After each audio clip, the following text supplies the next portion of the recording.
Warahmatullahi wabarakatuh.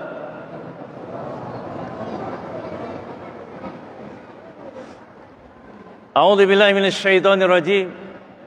Bismillahirrahmanirrahim. Alhamdulillahi rabbil alamin.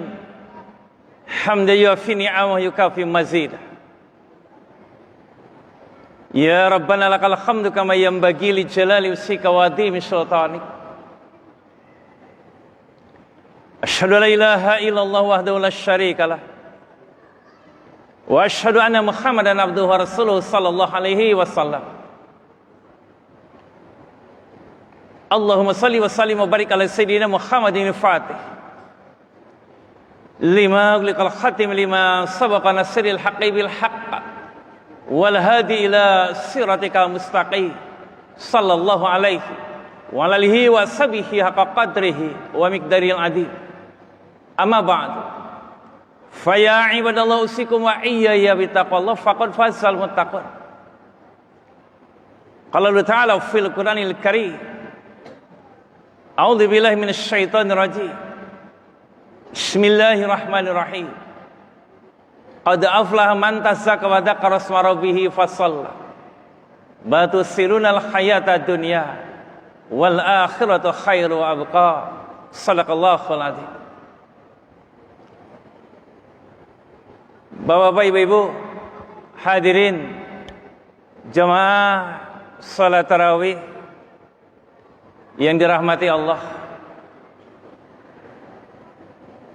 Dari kitab Safina Al-Bihar dari Sayyidina Ali, telah datang seorang laki-laki ke hadapan Rasulullah.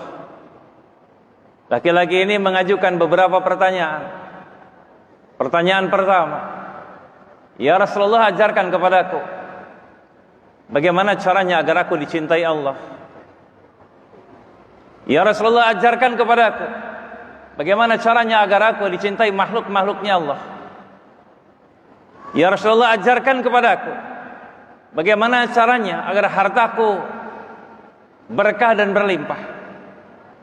Ya Rasulullah, ajarkan kepadaku bagaimana caranya agar badanku senantiasa sehat. Ya Rasulullah, ajarkan kepadaku bagaimana caranya agar aku panjang umur dan mati masuk surga.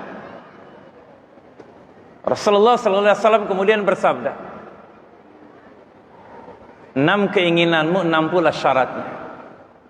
Yang pertama, jika engkau ingin dicintai Allah, taatlah dan patuhlah kepada Allah.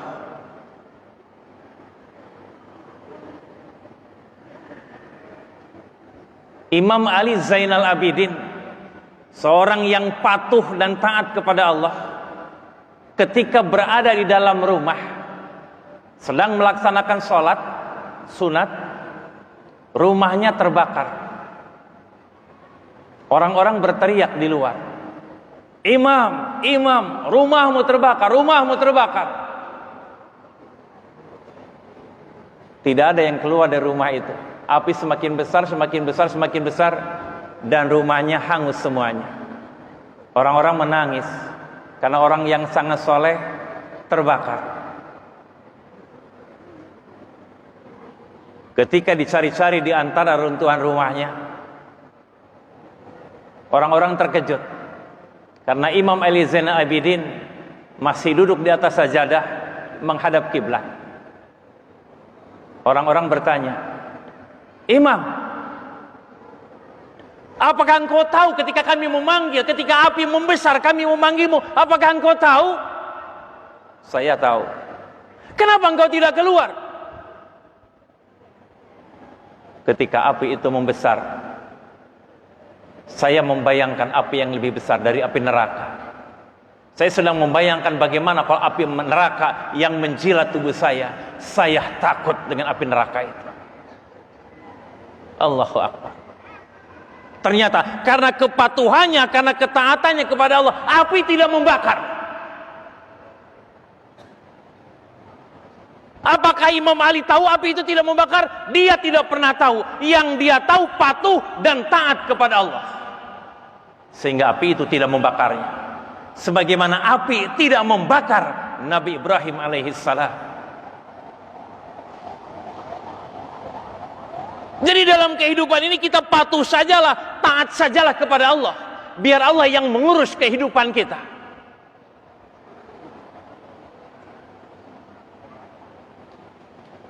Bukankah kita tahu ketika Nabi Musa dikejar-kejar oleh Raja Fir'aun beserta bala tentaranya lari ke pinggir laut karena perintah Allah. Di pinggir laut kebingungan. Kemudian mendapat perintah dari Allah, Musa, tongkat yang kamu pegang pukulkan ke laut. Dan tongkat itu dipukulkan ke laut. Apa yang terjadi? Laut terbelah. Sehingga Nabi Musa beserta pengikutnya bisa berlari melintasi laut. Apakah Nabi Musa tahu tongkatnya bisa membelah laut? Tidak.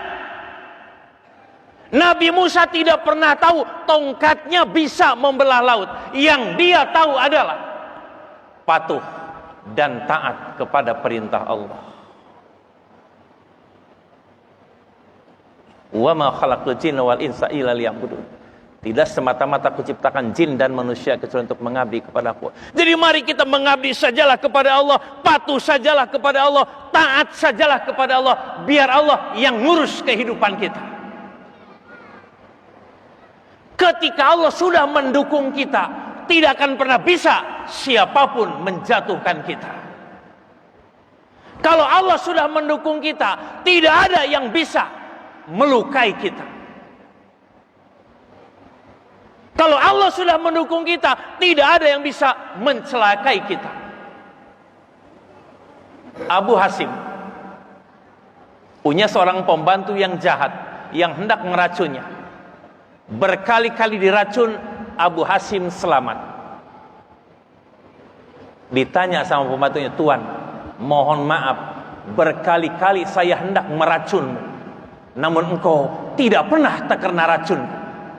Apa yang kau lakukan? Setiap saya mau makan, setiap saya mau minum, saya tidak pernah lupa membaca kalimat Bismillahirrahmanirrahim. Menyertakan Allah ketika makan, menyertakan Allah ketika minum, bahkan menyertakan Allah dalam setiap tarikan napas kita, setiap langkah kita, sehingga diselamatkan Allah.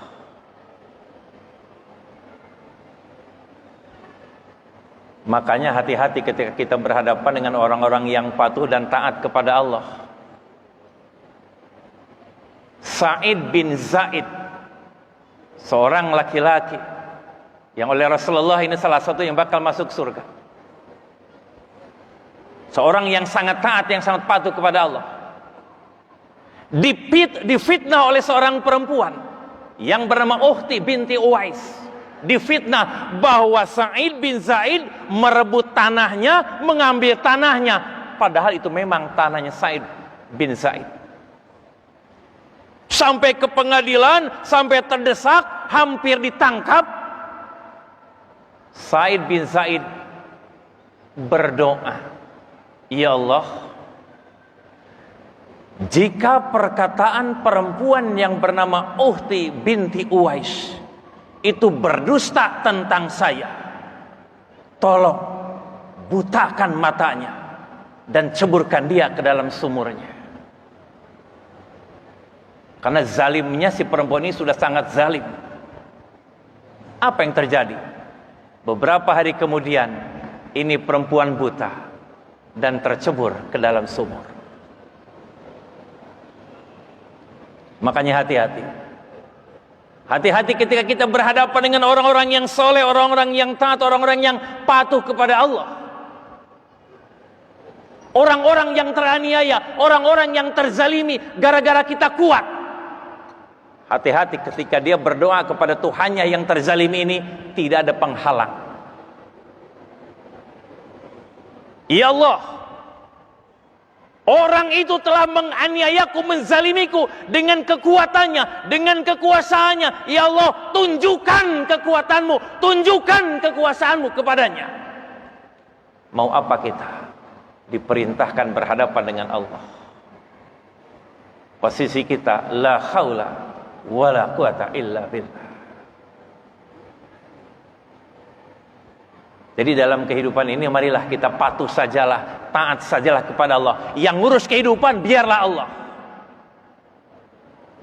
Termasuk alhamdulillah kita bisa berpuasa di bulan ini. Mudah-mudahan Allah menyelamatkan kita dari segala penyakit, segala uzur, sehingga puasa kita, ibadah kita bisa terlaksana dengan baik. Dan kita pun berlindung kepada Allah dari kemaksiatan di bulan Ramadan. Karena seorang laki-laki pernah datang ke hadapan Rasulullah, "Ya Rasulullah, ada apa? Perbuatan apa yang paling baik dilaksanakan di bulan Ramadan?" Itu pertanyaannya. Perbuatan apa ya Rasulullah yang paling baik dilaksanakan di bulan Ramadan? Apa jawaban Rasulullah? Menghindari dosa. Perbuatan baik yang paling baik dilaksanakan di bulan Ramadan adalah menghindari dosa. Mari kita hentikan dosa-dosa yang bisa merusak ibadah-ibadah puasa kita. Dan di bulan ini ada salah satu malam yang lebih baik dari 1000 bulan. Malam itu bernama malam Lailatul Qadar. Dan ternyata kita sangat mungkin mendapat malam Lailatul Qadar. Sangat mungkin ditunjuk Allah, dikehendaki Allah untuk mendapat malam Lailatul Qadar. Syaratnya cuma satu: hentikan maksiat di bulan Ramadan.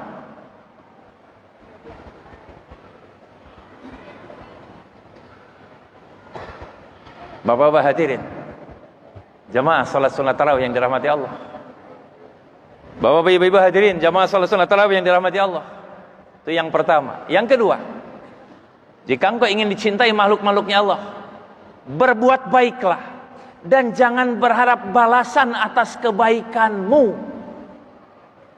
Karena kita sudah berikrar, inna sholati wa nusuki wa mahyaya wa mamati lillahi rabbil alamin. Sesungguhnya salatku, ibadahku, hidupku, matiku hanya untuk Allah. Fazl bin Rabi mendirikan masjid di kota Baghdad. Mendirikan masjid. Kemudian Fazl bin Rabi meminta orang-orang untuk membuat plakat atas nama dirinya, bahwa yang membangun masjid, yang mendirikan masjid adalah dirinya. Seorang ustadz bertanya sama Fazl bin Rabi, "Wahai Tuan Fazl bin Rabi, untuk siapa Tuan mendirikan masjid? Untuk siapa?" Apa jawaban Fazl bin Rabi? "Untuk mencari keridhaan Allah." Untuk Allah, katanya. Kalau Tuan mendirikan masjid untuk mencari keridhaan Allah, kenapa nama Tuan harus ditulis di masjid itu? Biar orang-orang tahu bahwa yang mendirikan masjid saya. Tuan, jika yang Tuan lakukan mendirikan masjid untuk mempertontonkan kebaikan dan membanggakan diri serta riya di hadapan manusia, saya takut Tuan, kebaikan Tuan, pahala Tuan tidak tercatat di hadapan Allah.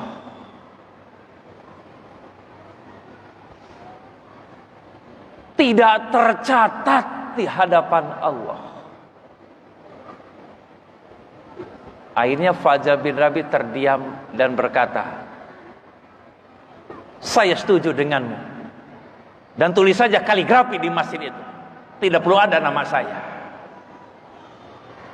Karena percayalah, kebaikan yang kita kerjakan tidak sia-sia. Yang namanya kebaikan dibalasnya dengan kebaikan.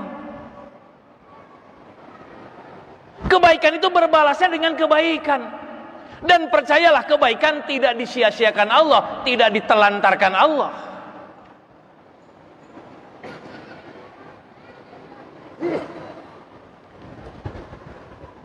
Seorang kakek berusia 94 tahun, masih sehat, masih kuat, masih bisa berlari, masih bisa loncat. 94 tahun usianya. Orang-orang bertanya-tanya, apa rahasianya? Apa rahasia kakek bisa sehat dan kuat sampai 94 tahun? Apa jawaban si kakek? Ini mungkin kebaikannya. Saya tidak pernah melakukan 3 hal. Apa itu, kek? Yang pertama, saya tidak pernah bahagia melihat kesusahan orang. Yang kedua, saya tidak pernah susah melihat kebahagiaan orang. Dan yang ketiga, saya tidak pernah bertengkar dan berbuat jahat kepada keluarga saya. Itu mungkin kebaikan-kebaikannya. Jadi kebaikan itu dibalas Allah. Kebaikan tidak dibiarkan Allah. Hal jazaul ihsani illal ihsan. Tidak ada balasan kebaikan kecuali kebaikan pula. Maka berbuat baiklah, karena kebaikan bakal kembali kepada kita. Itu yang kedua. Yang ketiga, jika hartamu ingin bertambah berlimpah, maka zakatilah harta benda.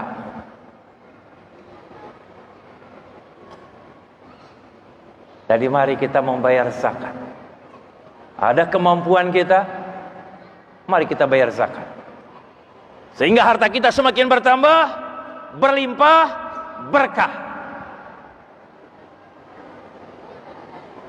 Ketika zakat ini berjalan dengan baik, ketika zakat ini terkelola dengan baik, rasa-rasanya kemiskinan, termasuk penyakit di masyarakat yang sedang marak, riba, ini bisa diatasi. Jangan sampai di antara kita ada yang terjerumus ke dalam riba. Karena riba ini sangat-sangat menakutkan dampaknya.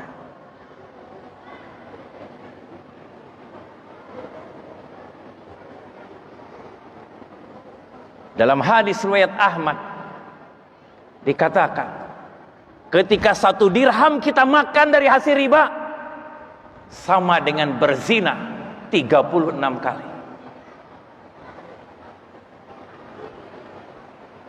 Riba itu ada 72 pintu. Dan 1 pintu yang paling rendah adalah dosanya sama dengan berzina dengan ibu kandung sendiri. Jadi mudah-mudahan kita orang-orang kaya yang mampu berzakat, kita bayarkan zakat.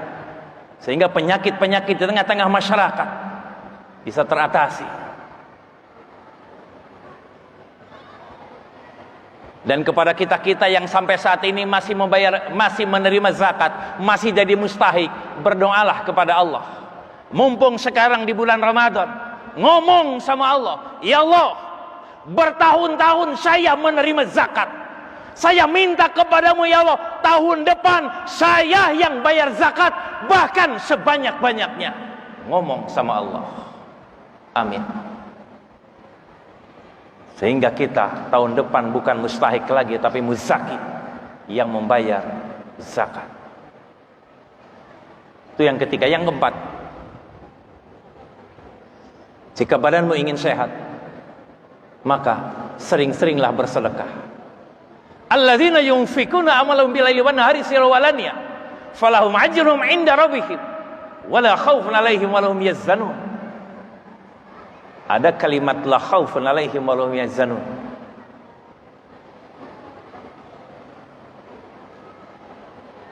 Allah akan mengangkat rasa takut, rasa gelisah dari orang-orang yang bersedekah.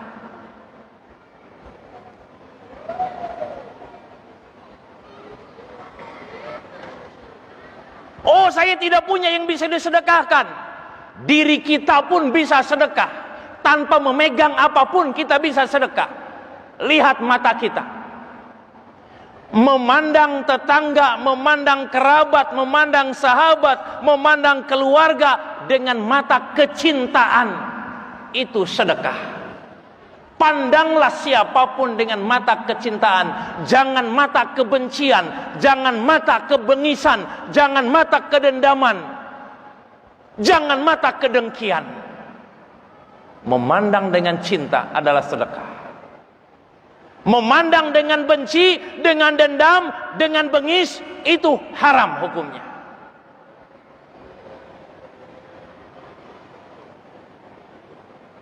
Kita punya lisan.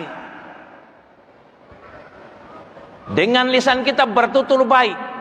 Bahkan doakan orang-orang di sekitar kita. Doakan orang-orang yang butuh pertolongan. Berdoalah untuk orang-orang. Itu sedekah.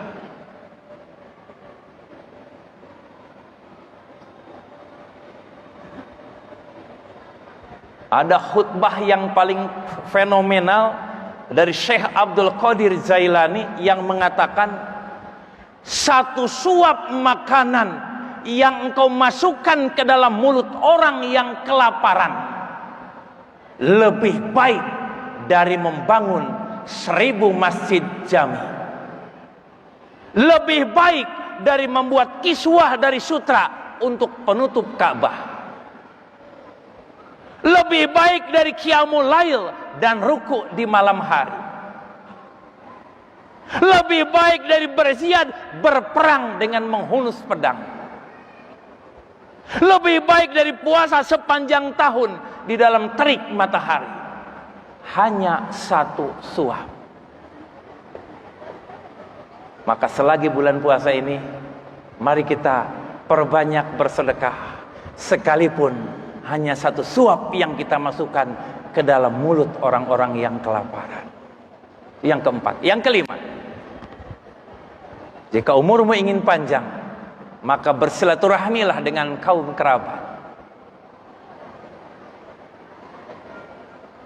Jangan sampai di antara kita ada yang mutus silaturahmi.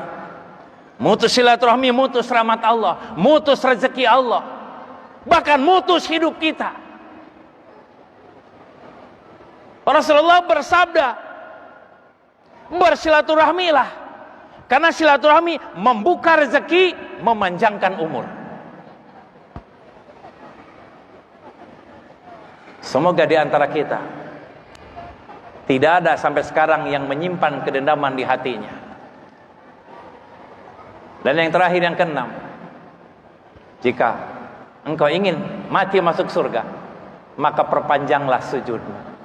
Ketika kita menginginkan surga, mari kita perpanjang sujud. Secara syariat bersujud, secara hakikat berjalanlah dengan kerendahan hati. Jangan ada kesombongan, jangan ada keangkuhan. Rasulullah orang yang paling rendah hati. Semoga kita bisa mencontoh Rasulullah. Mari tebarkan kerendah hatian dimanapun. Karena sekalipun kita raja di raja, kekuasaan kita membentang dari barat ke timur, ujung kita adalah mati. Semoga Allah menyelamatkan kita dunia akhirat. Terima kasih. Assalamualaikum warahmatullahi wabarakatuh.